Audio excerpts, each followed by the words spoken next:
आप देख रहे हैं डार्क फाइल्स।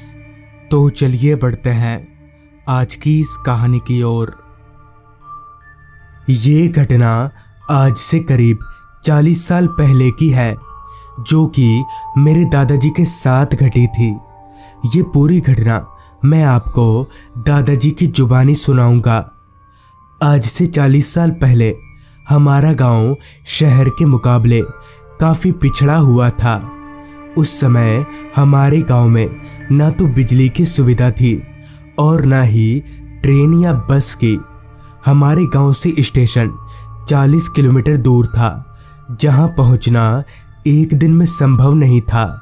इसलिए जाते जाते एक रात रास्ते में ही गुजारनी पड़ती थी। वो भी रास्ता जंगलों के बीच से होकर जाता था।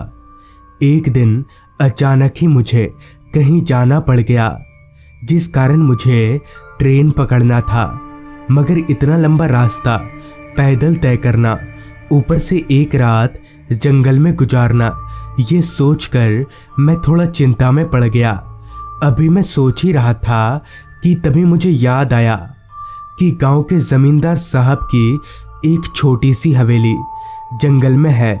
जब कभी जमींदार साहब शिकार करने अपने दोस्तों के साथ जाते हैं तो रात वहीं पर गुजारते हैं। और मेरी अच्छी जान पहचान जमींदार साहब के मैनेजर से है, तो उनके बोलने पर शायद एक रात सिर छुपाने के लिए मुझे उस हवेली में जगह मिल जाए। ये सोचने के बाद ही मैं मैनेजर साहब के घर गया और उनको पूरी बात बताई, जिस पर मैनेजर साहब ने कहा, हवेली तो खाली है, आप वहाँ एक रात क्या 10 रात भी रुक सकते हैं, मगर आप वहाँ रुक पाइएगा? इस पर मैंने कहा, क्यों, क्या बात है उस हवेली में? जिस पर उस मैनेजर साहब ने बताया, मैंने काफ़ी लोगों के मुंह से सुना है कि उस हवेली में आदिवासियों के भूत देवता रात को सोने आते हैं और उनकी मूर्ति हवेली के पीछे थोड़ी दूरी पर है। मैनेजर साहब की बात सुनकर मैं जोर जोर से हंसने लगा। मुझे हंसता हुआ देख मैनेजर साहब ने कहा, मुझे भी इन सब बातों पर विश्वास नहीं है, मगर लोग ऐसा बोलते हैं। मुझे भी इन सब बातों पर ज़रा भी विश्वास नहीं था, तो मैं रात को हवेली में रुकने वाला हूँ। अभी मैं वहाँ से जा ही रहा था कि तभी वापस से मैनेजर साहब ने कहा, अच्छा विक्रम, मैं तुम्हें बताना भूल गया, आज रात उस हवेली में गांव का एक और आदमी रुकेगा। जिस पर मैंने सिर हाँ में हिलाया और वहां से चलता बना।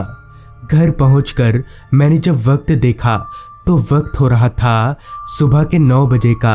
जिसके बाद मैंने नाश्ता किया और अपना बैग उठाकर जंगल के रास्ते स्टेशन की ओर चलता बना। जंगल का इलाका होने के कारण मुझे बस यही डर लग रहा था कि कहीं कोई जंगली जानवर मुझे रास्ते में ना मिल जाए। काफ़ी देर पैदल चलने के बाद मुझे वो हवेली दिखा, तो वो हवेली देखकर मुझे पता चल गया कि मैंने आधा सफ़र तय कर लिया है।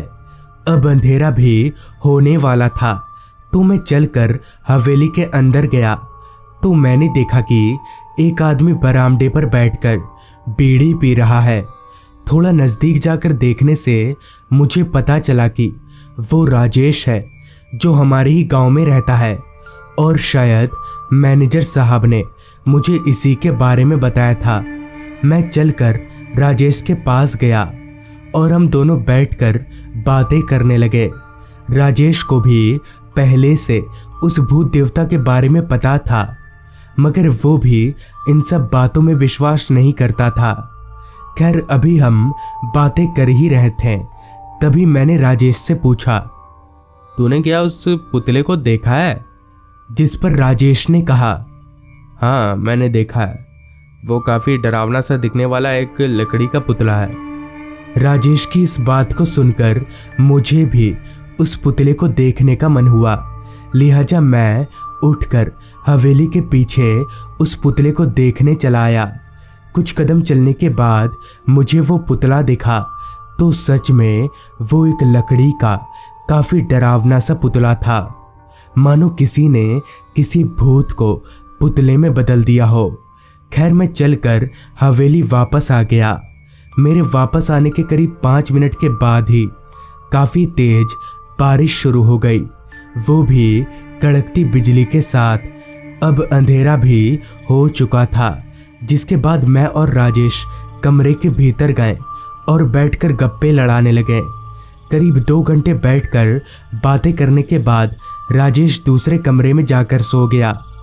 मगर पता नहीं क्यों मुझे नींद नहीं आ रही थी, तो मैं चुपचाप बिस्तर पर लेटकर बाहर बरस रही तेज बारिश को महसूस कर रहा था। अभी मैं चुपचाप बिस्तर पर लेटा हुआ ही था कि तभी मुझे बाहर बरामदे में से किसी के चलने की आहट महसूस हुई। मगर इतनी रात को इतनी तेज बारिश में कौन होगा? कहीं सच में वो भूत यहाँ सोने तो नहीं आता है? और राजेश तो कब का सो गया, तब कौन होगा? अभी मैं ये सोच ही रहा था, तभी मेरे दरवाजे पर दस्तक हुई।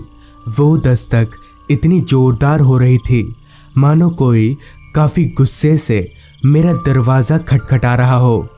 उस आवाज़ को सुनकर मैं सहम गया और उठकर अपने बिस्तर पर बैठ गया। मगर मेरा दरवाज़ा कोई लगातार खटखटाए जा रहा था।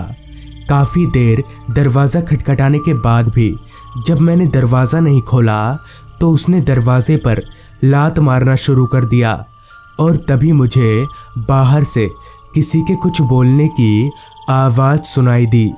मगर उस आवाज़ को ध्यान से सुनने पर मुझे साफ साफ पता चल रहा था कि वो ना तो किसी इंसानी भाषा है और ना ही किसी इंसान की आवाज़।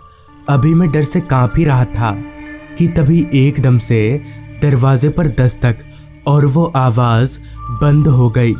अभी मैं एक जिंदा लाश की तरह बिस्तर पर बैठा हुआ ही था कि तभी वापस से एक बार फिर मेरे दरवाजे पर दस्तक हुई। मगर इस बार एक अलग ही आवाज़ आई, विक्रम, विक्रम दरवाज़ा खोलो विक्रम। उस आवाज़ को सुनकर मैं समझ गया कि ये राजेश की आवाज़ है। मैं उठकर झट से दरवाज़ा खोला तो राजेश दौड़कर मेरे कमरे के भीतर आ गया और चिल्लाकर बोलने लगा, विक्रम, विक्रम दरवाज़ा बंद कर। मैंने दरवाज़ा बंद कर दिया, जिसके बाद मेरे पूछने पर राजेश ने वही बताया जो थोड़ी देर पहले मेरे साथ घटा था, यानी वही दरवाजे पर दस्तक और किसी आदमी के अजीब से भाषा में कुछ बोलना। हम दोनों इतना डर चुके थे कि हमने अलग अलग कमरे में ना सोकर एक साथ एक ही कमरे में सोना बेहतर समझा। खैर काफ़ी देर तक लेटे रहने के बाद मुझे नींद आ गई। अभी मैं सोया ही था कि तभी एकदम से मेरी आंख खुल गई तो मेरे कानों में किसी के काफ़ी तेज हंसने की आवाज़ आ रही थी। उस आवाज़ को सुनकर मैं एकदम से चौंक गया, क्योंकि वो हंसने की आवाज़ इतनी डरावनी थी कि वो किसी इंसान की हो नहीं सकती थी। तभी मैंने जब अपने बगल में देखा तो मेरे होश उड़ गए और मेरा पूरा शरीर कांपने लगा। दरअसल अब राजेश ना तो मेरे बगल में था और ना ही मेरे कमरे में। मगर राजेश गया तो गया कहाँ? मेरी हिम्मत नहीं हो रही थी कि मैं उठकर बाहर देखूं, और बाहर लगातार किसी के हंसने की आवाज़ मुझे साफ तौर पर सुनाई पड़ रही थी। पूरी रात डर के साथ बिताने के बाद सुबह होते ही मैंने दरवाज़ा खोला तो मैं हक्का बक्का रह गया, क्योंकि बाहर खून ही खून फैला हुआ था। मगर राजेश कहीं भी दिख नहीं रहा था। फिर मैं जब भागकर उस मूर्ति के पास गया तो उस मूर्ति में खून लगा हुआ था। ये देखकर मैं बहुत डर गया और भागकर स्टेशन पहुंचा। फिर जब मैं वापस लौटा तब पता चला कि राजेश की लाश जंगल से बरामद हुई। ये सुनकर मुझे पता चल गया कि उसी भूत ने राजेश को मारा। तो दोस्तों, ये थी आज की कहानी। अगर आपको ये कहानी अच्छी लगी हो तो चैनल को सब्सक्राइब कर लें। तो मैं आर्यन जल्द ही मिलूंगा आपसे ऐसी ही एक कहानी के साथ।